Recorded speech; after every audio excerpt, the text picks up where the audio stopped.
Welcome to Juhita Yamni world. ఏంది ఈ తాలింపు అన్నాన్ని కూడా ఈమె చూపిస్తుందా? మేము అన్నీ చూడాలా అనుకుంటారా? అట్లా ఏం అనుకోకండి. తాలింపు అన్నం ఎట్లా చేయాలో చూపించడానికి నేను రావట్లేదండి.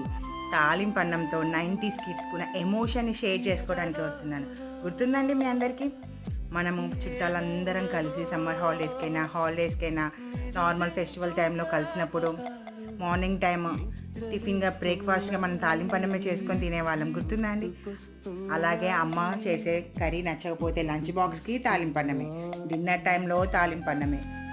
ఎంతదాకా ఎందుకు మర్చిపోతున్నారా? ఇది మెయిన్ మనకు ఫంక్షన్స్ టైం. గుర్తుందా అండి? ఫంక్షన్స్ టైంలో నైట్ రైస్ మిగిలితే మార్నింగ్ మంచిగా అత్తలైనా పిన్నులైనా అమ్మ వాళ్ళైనా మంచిగా పెద్ద బాండీ పెట్టేసి నిమ్మకాయ తాలింపు అన్నం చేసి పిల్లలందరికీ ఇస్తరాకులు వరుసగా కూర్చోబెట్టి బ్రేక్ఫాస్ట్గా అది పెట్టేటోళ్ళు. ఎంత బాగుండేదండి ఆ డేస్ అసలు. అందరు కలిసి కూర్చొని తింటూ